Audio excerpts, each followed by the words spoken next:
Dans Éphésiens chapitre 5, le premier verset dit: devenez donc les imitateurs de Dieu comme des enfants bien-aimés et marchez dans l'amour à l'exemple de Christ qui nous a aimés et qui s'est livré lui-même à Dieu pour nous qui sommes pour nous comme une offrande et un sacrifice de bonne odeur.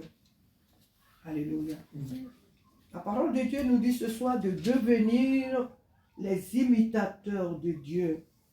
Devenez donc les imitateurs de Dieu comme des enfants bien-aimés. Devenez donc les imitateurs. Pourquoi nous devons imiter Dieu? Parce que Dieu est amour. Parce que Dieu a donné ce qu'il avait de plus cher pour nous. Parce que Dieu nous a fait un don de son Fils, Jésus. Il l'a donné. Il a fait toutes choses. Il a fait toutes choses par amour. Mais pour tout couronner, il a donné son Fils Jésus. Et voilà pourquoi il veut que nous marchions dans l'amour. Il dit, et marcher dans l'amour à l'exemple de Christ qui nous a aimés et qui s'est livré lui-même à Dieu pour nous comme une offrande et un sacrifice de bonne odeur. Donc nous devons aussi, nous, à notre tour, dans notre marche avec le Seigneur, nous devons avoir une vie chrétienne, une vie sacrificielle, une vie d'amour les uns pour les autres, mais aimer le Seigneur. Et quand on aime le Seigneur, on aime son frère, on aime sa soeur, on aime ses parents. Et quand dans ta marche avec le Seigneur, si jamais tu rencontres sur ton chemin des personnes qui se disent chrétiennes ou serviteurs, servantes de Dieu, et qui te séparent de ta famille, qui te séparent de tes parents, qui trouvent que tes parents sont des sorciers, qui trouvent que la mère qui t'a mise au monde est mauvaise, ton père qui t'a mis au monde il est mauvais, ton entourage est mauvais, et commence à t'inspirer de ces pensées pour t'éloigner de ta famille, tu dois comprendre que ce n'est pas de Dieu. Parce que l'objectif du Seigneur n'est pas de nous éloigner de nos parents.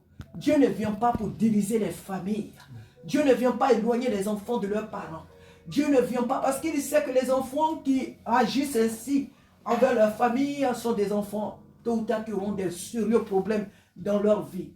Alors le Seigneur, ce n'est pas cela qu'il nous appelle. Tu dois savoir que là où le nom de Jésus est proclamé avec maquillage, avec ambiguïté, tu dois de suite comprendre que ce n'est pas un lieu où tu dois rester. Tu dois sortir de là.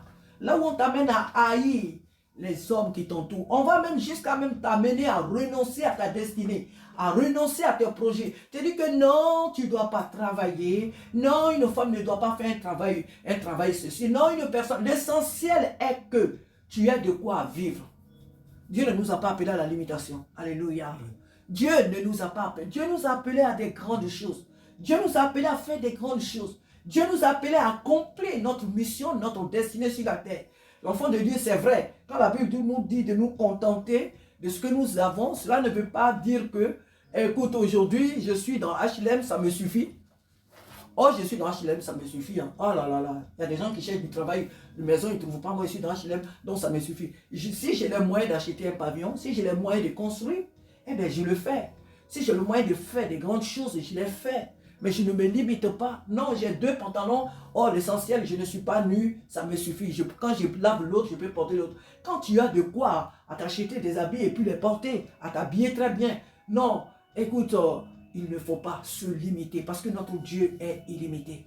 Dieu nous appelle à faire des grandes choses. Dieu nous appelle à réaliser des grandes choses. C'est vrai, quand le moment n'est pas encore arrivé, on pense qu'on ne fait rien, on pense que Dieu ne nous écoute pas, mais nous devons toujours persévérer dans la prière. La Bible nous appelle ce soir à marcher dans l'amour, à aimer. Quand tu aimes Dieu, aimer ton frère, c'est des choses qu'on ne t'apprend pas, parce que ça vient seul. Quand tu aimes Dieu, quand tu sais que tu sers Dieu, et que tu sais que tu aimes Dieu, aimer ton frère, ben écoute, c'est des choses qui viennent seules. Et si tu aimes ton frère, immédiatement, c'est que tu aimes Dieu. Parce que Dieu te dira, mais si tu ne vois pas ton frère, si tu ne me vois pas, et parce que tu ne me vois pas, comment tu peux dire que tu m'aimes quand tu n'aimes pas ton frère? Donc si tu aimes aussi ton frère, ta soeur, tes parents, tes amis, tu aimes ton prochain, alors nous pouvons dire que tu aimes Dieu. Pourquoi? Parce que l'amour est de Dieu. Ce soir, Dieu veut que nous marchions dans l'amour, pas dans le mépris, pas dans les jugements, pas dans l'hypocrisie, pas dans la méchanceté, les jugements des uns des autres, dans les humiliations à des points finis, dans les calomnies. Dieu veut que nous nous aimons. Dieu veut que nous nous acceptions. Dieu veut que nous marchions comme lui, Jésus-Christ, il a marché. Et il va jusqu'à dire, Jésus-Christ va jusqu'à dire que lui, il s'est offert à Dieu en sacrifice. Et Dieu nous appelle à marcher dans un amour sacrificiel. L'amour qui s'oublie soi-même et qui fait don de soi à l'autre. L'amour qui pense à l'autre. L'amour qui va t'amener à prier pour ton frère. Des fois même tu as envie de prier, tu vas devant Dieu. Tu t'oublies et tu pries pour l'autre. Tu pries pour ton frère, tu pries pour ta soeur. Tu pries pour ton pays, tu pries même pour tes ennemis. Tu les confies au Seigneur. Les gens même qui t'ont fait du mal, tu pries même pour leur salut. Tu pries pour les malades dans les hôpitaux, les prisonniers. Il y a tellement de sujets dans ce monde. Tu pries pour les frères qui sont persécutés. Là où nous sommes ce soir en train de prier, chers frères et sœurs, quelque part, pas loin même d'ici, même ici en France, des gens sont menacés de mort à cause de l'évangile. Des gens sont persécutés à travers certaines nations. Nos frères fuient de ville en ville pour sauver leur vie. Et donc, il y a tellement de sujets que un enfant de Dieu ne peut pas se permettre d'aller dans la présence de Dieu et se dire que je n'ai pas de sujet. Mais il y a trop de sujets. Il y a des gens qui traduisent la parole de Dieu, qui la traduisent et qui travaillent mais vraiment dans un secret total, qui traduisent cette parole pour qu'elle soit à la portée de tous les peuples. On a besoin de les soutenir dans la prière pour que l'interprétation soit parfaite, pour qu'elle parvienne à tous les peuples. Et tout cela, les uns les autres, nous avons besoin. Si tu n'as pas d'argent à donner, tu as tes prières à donner. Tu as tes prières à apporter. Si tu n'as pas d'habits à donner, tu as tes prières à donner. Et voilà l'amour sacrificiel auquel Dieu nous invite ce soir à marcher dans l'amour. Si nous nous aimons, alors Dieu peut se sentir aussi heureux au milieu de nous. Si nous nous aimons, alors nous pouvons nous estimer heureux nous-mêmes. Si nous nous aimons, nous pouvons croire que réellement nous servons Dieu. Parce que notre Dieu est amour. Que son nom soit ce soir béni. Que son nom soit encore et encore glorifié. Alléluia. Qu'il soit glorifié parce qu'il est fidèle. Amen. À lui seul soit toute la gloire, Seigneur.